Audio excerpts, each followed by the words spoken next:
4. Biribi. Madame de Fleurville avait un chien de garde que les enfants avaient élevé, et qui s'appelait Biribi. Ce nom lui avait été donné par Marguerite et Jacques. Le chien avait 2 ans. Il était grand, fort, de la Pyrénées, qui se battent contre les ours des montagnes. Il était très doux avec les gens de la maison et avec les enfants, qui jouaient souvent avec lui, qui l'attelaient à une petite charrette, et le tourmentaient à force de caresses. Jamais Bérébi n'avait donné un coup de dent ni un coup de griffe.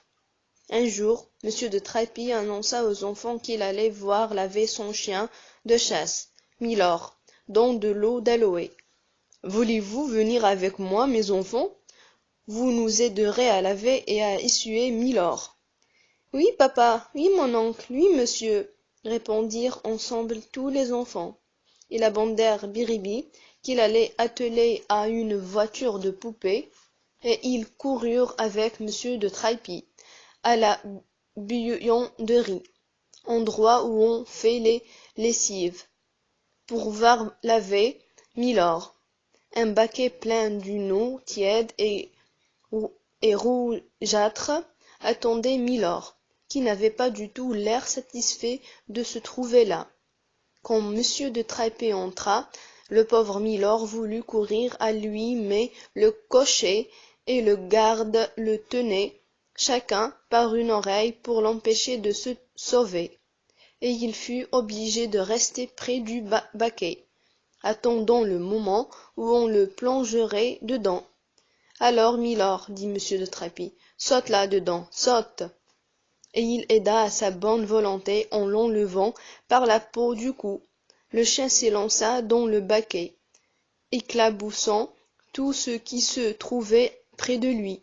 Madeleine et Marguerite, qui étaient en avant, furent les plus mouillées.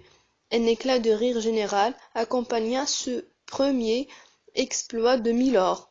M. de Trappy était inondé. « Ah ben, dit-il, nous changerons en rentrant, profitant de ce que nous sommes déjà mouillés pour laver monsieur Milord bien à fond. » Tous les enfants s'y mirent, chacun contribua au supplice de Milord, l'un en lui plongeant le nez, l'autre en lui enfonçant la queue, le troisième en lui inondant les oreilles. Le pauvre Milord se laissait faire, il avait l'air malheureux. De temps en temps il léchait une main qu'il avait inondée, comme pour demander grâce. « Pauvre chien, dit Jacques. Papa, laissez-le sortir, je vous en prie, il me fait pitié. Monsieur de Trappy. Il n'est pas encore mouillé jusqu'au fond, dit Paul. Arrose-le au lieu de le plaindre. Marguerite. Mais pourquoi lui faites-vous prendre ce bain, monsieur? Il était très propre. Monsieur de Trappy. C'est pour faire mourir ces puces, il en est empli. Léon. L'eau fit mourir les puces, mon oncle. Monsieur de Trappy. L'eau mêlée de poudre d'aloe les tue tout de suite. Léon. Ah, que c'est drôle, je ne savais pas cela. Jean. Et faut-il beaucoup de poudre, mon oncle? Monsieur de Trappy. Non, un petit baquet de 5 grammes dans chaque litre d'eau. Jacques. Quand je serai grand, je ferai laver mes chevaux dans l'eau d'aloe. Tout le monde se mit à rire. Monsieur de Trappy riant. Les chevaux n'ont jamais de puce ni go. Jacques confus. Mais s'ils n'ont pas de puce, ils ont des mouches qui les piquent, et je pense que l'aloe peut tuer les mouches comme il tue les puces. Monsieur de Trappy riant. Je ne peux pas te le dire, je n'ai jamais essayé. Tu penses bien qu'il ne serait pas facile d'avoir un baquet assez grand pour baigner un cheval, et quand même on l'aurait, les mouches se sauveraient et n'auraient pas la bêtise de se faire noyer quand elles peuvent s'envoler. Lion. Et puis, comment le ferait-on entrer dans le baquet? Jean. Ce ne serait pas moi qui m'en chargerais toujours. Pendant cette conversation, Milord avait fini son bain. On était en train de l'essuyer, puis on le laissa se sécher plus complètement au soleil. On vida l'eau du baquet, et tout le monde sortit en fermant la porte de la buanderie. On ne pensa plus à Milord. Les enfants voulurent reprendre Biribi pour continuer leur jeu. Mais Biribi avait profité de sa liberté pour s'en aller. On l'appela, on le chercha, et, ne le trouvant pas, on s'en passa. Le lendemain, le garde vint dire à madame de Fleurville que Biribi ne se retrouvait pas. Jacques, oh, le pauvre Biribi, où peut-il être? Madame de Fleurville. Il est probablement allé visiter quelques amis dans les environs. Il faudra que vous alliez le chercher, ni 16. Oui, madame, mais j'ai déjà fait un tour ce matin et personne ne l'avait vu. Jean. Ma tante, si vous permettez, nous irons après déjeuner au Val, à la Clémendière, à la Fourlière, à Bois-Torel, au Sapin, dans tous les villages, enfin, où nous pourrions le trouver. Madame de Fleurville. Certainement, allez-y, mes enfants. Nicaise vous accompagnera, mais il faut en demander la permission à vos papas et à vos mamans, pour qu'ils ne s'inquiètent pas de votre absence. Sophie. Il faudra emporter des provisions pour le goûter. Camille.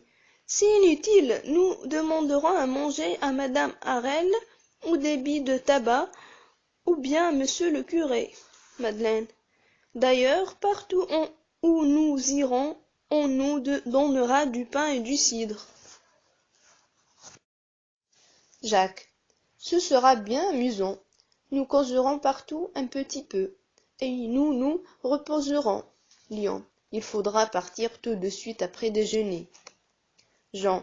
Oui, mais demandons d'abord la permission. Tous les enfants, excepté Camille, Madeleine et Sophie, qui avaient déjà leur permission, allèrent trouver leurs parents et obtinrent sans peine leur consentement pour cette longue excursion. Papa, dit Jacques à l'oreille de monsieur de Trappes, venez avec nous, ce sera bien plus amusant. Pour toi, mon bon petit Jacques, répondit monsieur de Trappes en l'embrassant, mais pas pour les autres, que je gênerai un peu.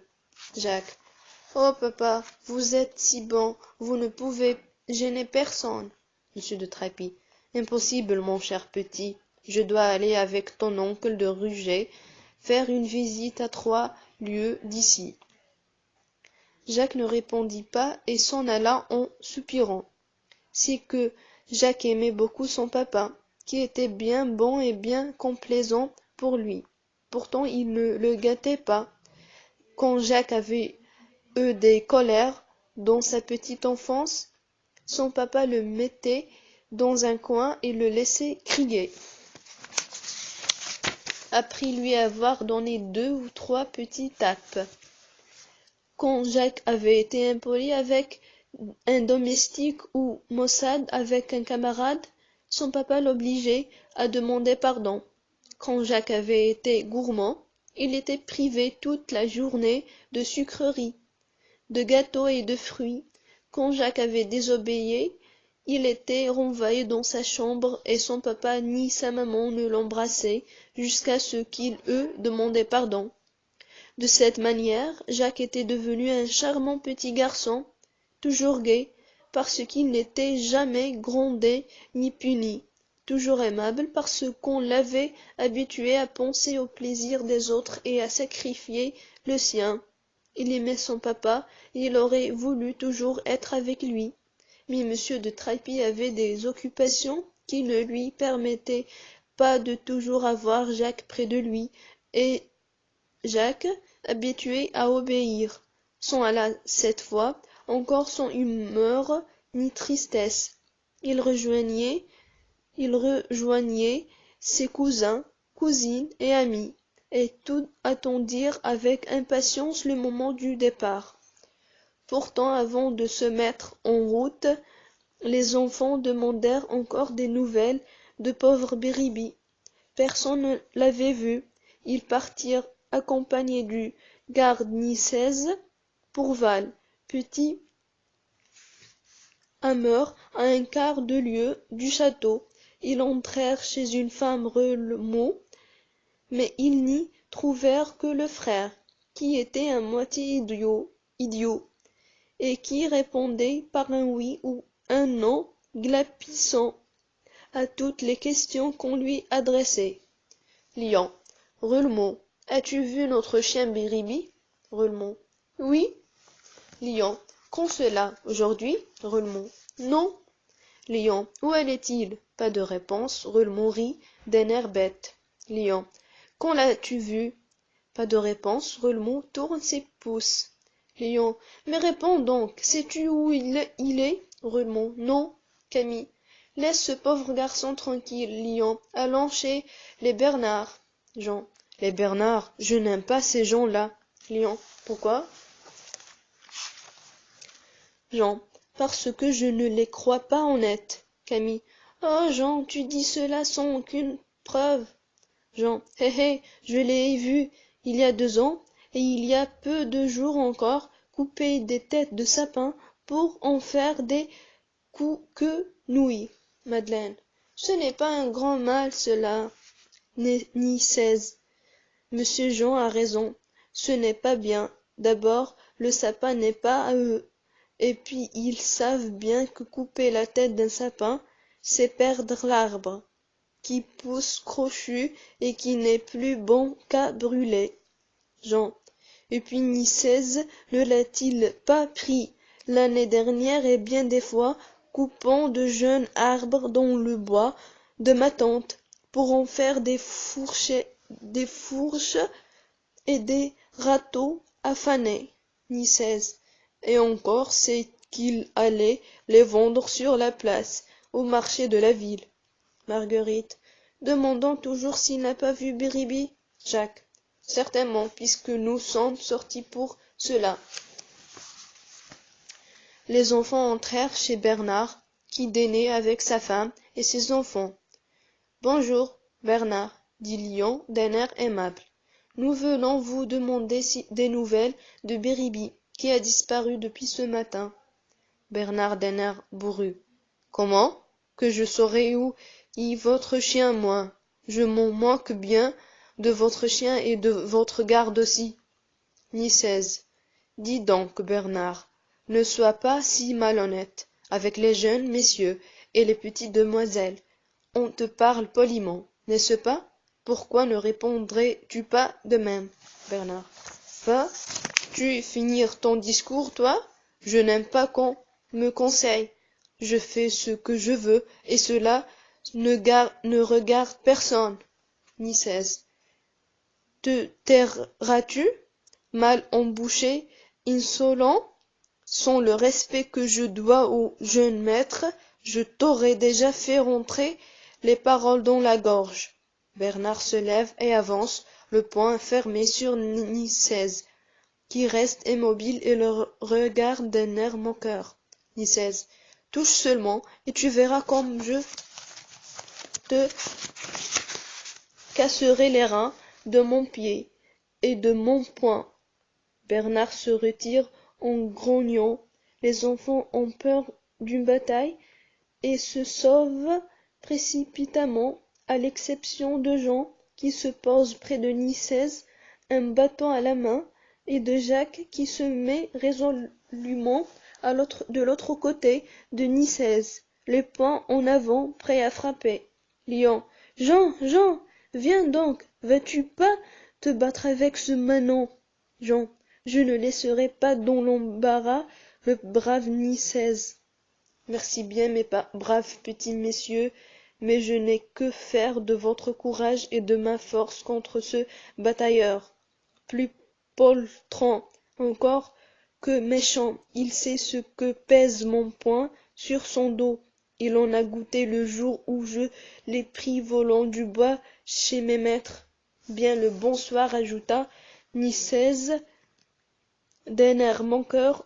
On salua Bernard et sa femme. Bon appétit, pas de dérangement. et il alla rejoindre les autres enfants après avoir affectueusement serré la main à Jean et à Jacques. Nicèse, c'est tout de même courageux ce que vous avez fait, monsieur Jean et monsieur Jacques, car enfin vous ne pouviez pas deviner que ce Bernard était un poltron. Jean, c'est Jacques qui surtout a eu du courage, car moi je suis assez grand pour me défendre. Nicèse, c'est égal, bien d'autres auraient filé comme a fait votre frère, monsieur le lion, sauf le respect que je lui dois, mais chut, nous voici près d'eux. Marguerite, eh bien, il n'y a rien mon bon petit Jacques n'a pas été blessé. Lion, blessé? Ah, huiche, est-ce que tu as cru qu'il allait se battre pour tout de bon? Marguerite, pourquoi donc t'es-tu sauvé si tu ne craignais pas une bataille? Lion, d'abord, je ne me suis pas sauvé, je me suis retiré pour protéger mes cousines, Sophie et toi. Marguerite, jolie escrotte que tu nous faisons là, tu courais à 20 pas devant nous. Léon, j'allais en avant pour vous indiquer le chemin qu'il fallait prendre. Marguerite riant. Ha ha ha, avoue donc tout simplement que tu avais peur et que tu te sauvais. Lion d'un air indigné. Si tu étais un garçon de ma taille, tu verras que tes plaisanteries ne me semblent pas du tout plaisantes. Marguerite riant. Je ne verrai rien du tout que ton doux et tes talents, parce que tu es prudent, que tu fuis la guerre et que tu aimes la paix. Jean et Jacques riaient pendant cette discussion. Camille et Madeleine étaient inquiètes. Sophie applaudissait des yeux et du sourire. Nicèse paraissait enchantée. Léon était en colère. Ses yeux flamboyaient, et, s'il avait osé, il aurait assommé Marguerite de coups de poing. Camille arrêta cette dangereuse conversation en proposant de continuer les recherches. Nous perdons notre temps, dit-elle, et nous avons encore bien des amants et des maisons à visiter. Ils continuèrent donc leur chemin. Léon fut un peu maussade, mais il finit par se dérider et par rire, comme les autres. Dans aucune maison on n'avait vu Biribi, et plusieurs personnes dirent aux enfants et à Nicèse qu'il avait probablement été tué par Bernard, qui s'était plaint que Biribi venait à la nuit rôder autour de ses lapins, et avait menacé de l'étrangler la première fois qu'il pourrait mettre la main sur lui. Les enfants ne rentrèrent que vers 6 heures, fatigués, mais enchantés de leur longue promenade. Elle avait été interrompue par un bon goûter chez monsieur le curé, qui leur avait fait manger du pain et du beurre, de la crème, du fromage, des cerises, et boire de la liqueur de cassis. Eh bien, mes enfants, quelles nouvelles? Leur demandèrent les papas et les mamans qui les attendaient au salon. Aucune, maman, répondit Camille à madame de Fleurville. On nous a seulement dit que c'était probablement Bernard qui l'avait tué. Madame de Fleurville. Pourquoi supposer une pareille méchanceté? Léon. Ma tante, c'est parce qu'il l'a annoncé à plusieurs personnes. Madame de Fleurville. Quand on veut faire une mauvaise action, on ne l'annonce pas. Jacques. Pourtant, ma tante Nicèse croit que c'est très possible, parce que Béribi tournait souvent autour des petites maisons de ses lapins, et qu'il avait peur qu'il les lui mangeât. Madame de Fleurville. S'il a fait, je porterai plainte au juge de paix, car c'est un mauvais homme que ce Bernard, et il me joue sans cesse des tours. Mais tout cela ne faisait pas retrouver Biribi. On le chercha encore le lendemain, puis on n'y pensa plus. Le troisième jour, les enfants allaient sortir de bonne heure pour prendre du lait et du pain bis à la ferme, quand ils aperçurent à travers les arbres du monde rassemblés autour de la buanderie. « Allons voir ce que c'est, » dit Jacques. « Oui, courons, » répondirent tous les enfants. Ils s'approchèrent, on s'écarta pour les laisser passer, et ils virent le pauvre Biribi, maigre, à moitié relevé, à moitié tombé, qui mangea avec avidité une terrine de soupe. « Biribi, Biribi !» s'écria les enfants, on a retrouvé. Où était-il? Il était dans la buanderie, répondit Martin. Le régisseur, la pauvre bête, est restée là enfermée depuis 3 jours. Madeleine.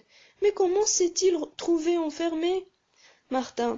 C'est probablement quand on l'avait mis l'or, Biribi sera entré dans la buanderie et on a fermé la porte sans savoir qu'il était là.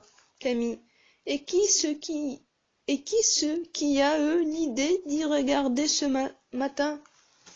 Martin. Les femmes de lessive y sont entrées pour préparer le linge. Elles ont trouvé ce pauvre chien tombé devant la porte. Il ne pouvait seulement pas se relever. On m'a appelé. Par bonheur, j'étais là à côté. Les femmes n'osaient pas en approcher, qu'elles craignaient qu'il ne fût enragé. J'ai bien vu tout de suite que la pauvre bête était quasi morte de faim et de soif. J'ai envahi une des femmes, cherché une terrine de soupe. En attendant, je lui ai donné à boire. Il a bu près d'un demi-seau, et puis la soupe est arrivée. Et le voilà qui mange. Comme il est maigri, dit Sophie. Et comme il est paraît faible, dit Jacques. Martin, sa soupe va le remonter. Il va faire un bon sang par là-dessus, et il n'y paraîtra pas. En effet, quand Biribi eut mangé toute sa soupe, il se leva et marcha vers sa niche, qu'il gagna avec peine. Il y blottit et ne tarda pas à s'endormir. Quand il fut réveillé, il mangea une seconde soupe qu'on lui avait préparée, et il parut avoir retrouvé ses forces et sa gaieté. Les enfants coururent raconter à leur maman et à leur papa l'aventure de Biribi. Ils en causèrent une partie de la journée. Ils le soignèrent et le caressèrent, après quoi ils n'y pensèrent plus. Seulement, depuis ce jour, madame de Florville donna ordre que lorsque la buanderie aurait été ouverte, on y regardât toujours le lendemain, de peur que quelques enfants ou quelques bêtes ne s'y trouvât enfermés. Biribi n'osait plus en approcher. Mais une fois on y trouva un chat qui s'était blotti dans un coin, un jour de savonnage, pour attraper un mulot, et qui s'y était trouvé enfermé comme Biribi. Quand on ouvrit la porte, le chat s'élança au dehors avec une telle précipitation que Martin crut un instant voir le diable, car le chat était noir, et Martin avait eu le temps d'apercevoir que 2 yeux flamboyants, comme des charbons ardents. En se retournant, et il reconnut le chat de la ferme, qui s'enfuyait, et il rit avec les enfants de sa méprise.